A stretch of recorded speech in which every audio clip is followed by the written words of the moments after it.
7 choses qui se produisent lorsqu'un ange du Seigneur entre dans ton atmosphère.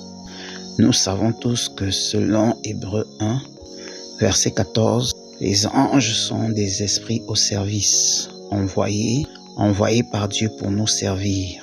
Bien sûr, les anges sont là pour notre protection, notre préservation, pour notre bien-être.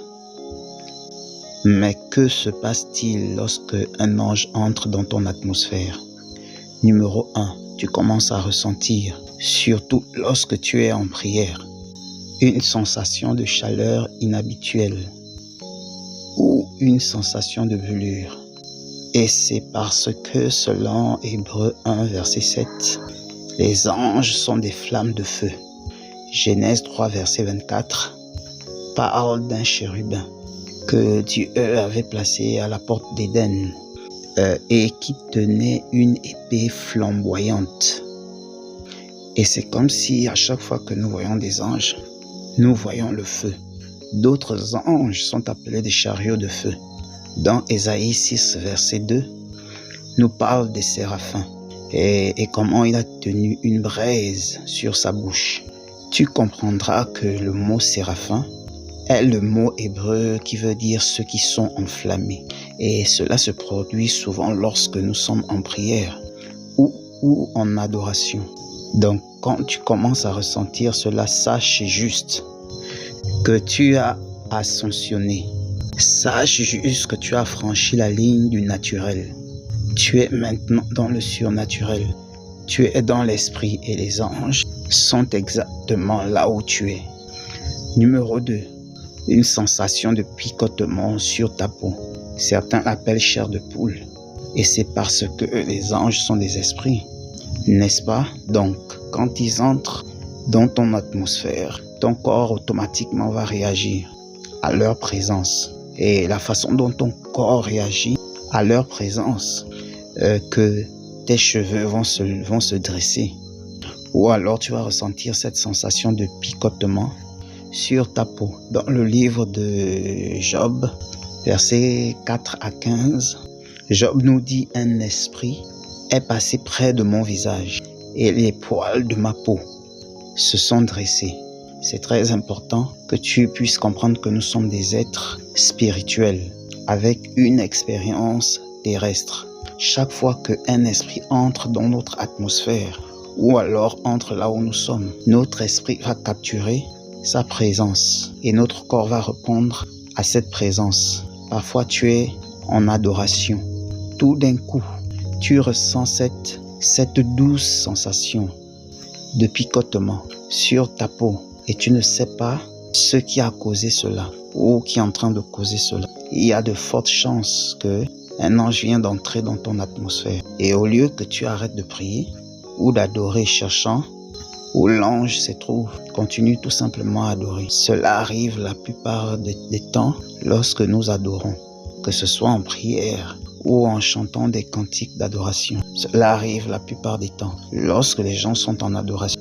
Numéro 3, une lumière étincelante ou encore des lumières vacillantes. Il faut comprendre que les anges sont des créatures de lumière. Donc chaque fois qu'ils entrent dans un lieu ou chaque fois qu'ils entrent dans ton atmosphère, tu verras la lumière. Quoi qu'il arrive, la plupart du temps, quand on est en prière ou en adoration et qu'on commence à voir des lumières, la lumière ici, la lumière là-bas, vous n'êtes pas en train de voir les choses qui ne sont pas là. Ce que vous voyez, en fait, c'est un ange. Ou plutôt ce que tu vois, ce sont des anges, de mouvements angéliques. Selon Matthieu 28, verset 3, la Bible déclare que son visage était comme un éclair, parlant de l'ange qui avait roulé la pierre et s'est assis au-dessus de la pierre. Dans le livre d'Ézéchiel, chapitre 1, verset 13 à 14, c'est important que lorsque tu vois cela, tu n'arrêtes pas d'adorer, surtout pas. Si tu le vois pendant que tu adores, si tu es en prière, n'arrête pas. Donc n'arrête pas de prier. Il arrive aussi parfois lorsque nous méditons, lorsque nous sommes en méditation, nous méditons la parole. Quand tu commences à voir la lumière passer par là, parfois tu te demandes, est-ce que je viens de voir la lumière? Oui, bien sûr que tu as vu la lumière. Et cela symbolise la présence angélique. Numéro 4, une douce brise. Ressentir une douce brise ou le mouvement de l'air autour de toi, sans qu'il y ait une cause physique. C'est une autre preuve indéniable qu'un ange vient d'entrer dans ton atmosphère. Rappelle-toi que le livre de Psaume 104, verset 4, la Bible déclare, il fait des vents ses messagers et des flammes de feu ses serviteurs. Et quand tu lis la Bible, on nous décrit que les ailes, ce sont les ailes des anges qui apportent le vent. Si tu es en prière ou en méditation ou encore juste assis dans ta chambre, tout à coup tu ressens ce doux vent léger ou bien cette brise. Et tu sais au plus profond de ton cœur que là où tu es, il n'y a aucun moyen que tu puisses ressentir ce que tu es en train de ressentir en ce moment. Alors tu dois savoir qu'un ange vient juste d'entrer dans ton atmosphère. Numéro 5, quand tu commences à ressentir la joie, la paix et l'amour. En fait, la plupart des gens sont en prière et tout à coup, ils vont ressentir cette joie indescriptible. Ils ne savent pas d'où vient cette joie-là. Ils ne savent pas d'où vient cette paix. Ils ne savent pas d'où vient cet amour ou encore ce réconfort. La plupart du temps, lorsque les anges apparaissent ou entrent dans l'atmosphère d'une personne, ils viennent avec la joie, ils apportent la joie. Rappelez-vous même dans la Bible, à chaque fois qu'ils apparaissent, vous les entendrez dire « Je vous apporte des bonnes nouvelles ». Le livre de la Genèse, quand Sarah entendit l'ange du Seigneur parler à Abraham, la Bible dit et elle se mit à rire. Sarah a ri pourquoi? Parce que les anges apportent avec eux la joie. Numéro 6, une force inhabituelle. Cela se produit généralement quand on est en prière et on se sent fortifié, juste comme ça de nulle part. Dans le livre de Luc, chapitre 22, verset 43, alors un ange lui apparut du ciel pour lui fortifier. Et ici, on va me dire que Jésus a continué à prier parce qu'il avait été fortifié par cet ange. Dans le secret, à chaque fois que vous ressentez cela, vous n'arrêtez pas de prier, vous n'arrêtez pas d'adorer, vous n'arrêtez pas de faire ce que vous étiez en train de faire à ce moment-là. Et bien sûr que nous avons le Saint-Esprit. Il se trouve être notre fortificateur. Et il y a des anges aussi dont la mission est de nous fortifier dans notre marche avec le Seigneur. Numéro 7.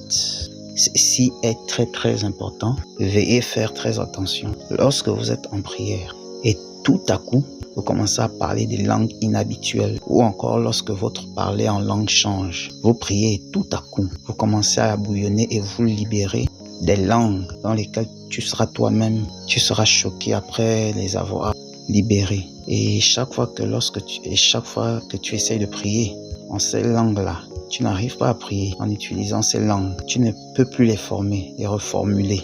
Et c'est parce que Paul, dans le livre de 1 Corinthiens, il parle des langues des anges. Donc il y a des moments où tu es en prière et tu passes de la simple prière en langue, en priant en la langue des anges. Et la plupart du temps, quand tu es en prière, tu commences à parler en langue, toi-même sans comprendre toi-même d'où t'est venue cette langue, où tu es toi-même choqué. Et chaque fois que tu essayes de prier, utilisant cette même langue, c'est difficile, ça devient difficile. C'est parce qu'en ce moment-là, tu communiquais avec des anges qui étaient autour de toi. Donc, comprenons tout simplement que lorsque nous sommes dans la présence du Seigneur, il y a une activité angélique autour de nous. Soyons simplement sensibles et continuons dans cette lancée-là en fait. Donc, que le Seigneur nous bénisse. Shalom.